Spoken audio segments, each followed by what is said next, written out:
जय श्री हरि। नमस्कार दोस्तों, आज हम बात करेंगे साल 2025 में उत्पन्ना एकादशी का व्रत कब रखा जाएगा, इसकी शुभ तिथि, शुभ मुहूर्त और साथ ही जानेंगे व्रत का पारण कब, कैसे और क्या खाकर करना उत्तम होगा। इसलिए वीडियो के साथ अंत तक बने रहें। नमस्कार दोस्तों, स्वागत है आपका आपके अपने YouTube चैनल आसान राह फॉर यू में।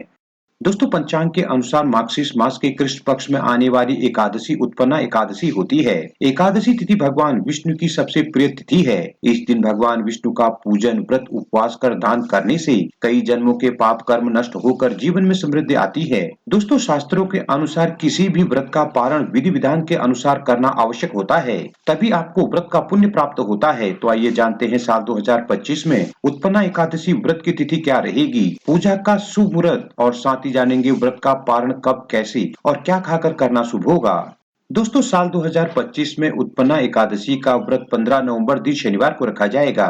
एकादशी तिथि शुरू होगी 15 नवंबर की सुबह 12:49 पर और एकादशी तिथि का समापन होगा 16 नवंबर की सुबह 2:37 पर। दोस्तों, इस दिन सूर्य उदय का समय रहेगा सुबह 6:44 और सूर्यास्त का समय रहेगा शाम 5:38। ब्रह्म मुहूर्त रहेगा सुबह 5:09 से सुबह 5:57। वहीं अभिजीत मुहूर्त रहेगा सुबह 11:49 से दोपहर 12:33 और राहु काल का समय रहेगा सुबह 9:28 से सुबह 10:49।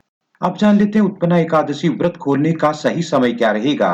दोस्तों, एकादशी के व्रत में पारण का विशेष महत्व होता है। पारण के बाद ही व्रत पूर्ण माना जाता है। दोस्तों, साल 2025 में उत्पन्ना एकादशी व्रत का पारण 16 नवंबर की दोपहर 1:10 से दोपहर 3:18 तक किया जा सकेगा।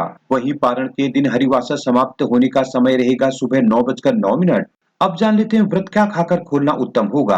दोस्तों, अब बात आती है कि व्रत का पारण कब करना चाहिए या व्रत कब खोलना चाहिए। तो शास्त्रों के अनुसार एकादशी व्रत का पारण या व्रत खोलने की विधि द्वादशी तिथि में ही की जाती है। हालांकि एकादशी व्रत का दान आप एकादशी या द्वादशी दोनों ही तिथियों में कर सकते हैं, लेकिन व्रत द्वादशी के ही दिन खोला जाता है। दोस्तों, ध्यान रखें कि द्वादशी तिथि की पहली 1/4 अवधि को हरिवासर कहा जाता है। इस दौरान एकादशी का पारण करना अशुभ माना जाता है। अब जान लेते हैं व्रत क्या खाकर खोले और पारण की विधि क्या रहेगी।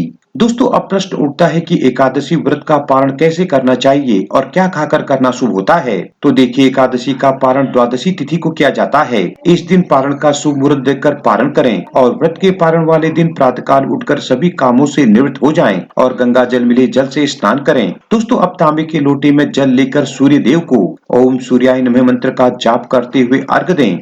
दोस्तों, इसके बाद पुनः भगवान विष्णु जी की विधिवत पूजा कर उन्हें भोग लगाएं और पूजा करने के बाद अपनी सामर्थ्य अनुसार जल, फल, वस्त्र, अनाज आदि कुछ न कुछ दान अवश्य करें। दोस्तों, इसके बाद प्रसाद स्वरूप जल पीकर तुलसी का पत्ता, फल या फिर भोग लगाया हुआ चरणामृत ग्रहण कर व्रत खोलना चाहिए। दोस्तों, ध्यान रखें कि व्रत हमेशा मीठी चीज का सेवन कर ही खोलना चाहिए। नमक से संबंधित चीजों से व्रत नहीं खोलना चाहिए। जय श्री हरि। दोस्तों, आपको ये वीडियो और जानकारी कैसी लगी, हमें कमेंट करके जरूर बताएं। वीडियो को ज्यादा से ज्यादा लाइक, शेयर करें और इसी तरह की वीडियो के लिए हमारे चैनल को अभी सब्सक्राइब कर बेल आइकन को भी प्रेस करें, ताकि आगे आने वाली वीडियोज की नोटिफिकेशन आपको सबसे पहले मिल सके।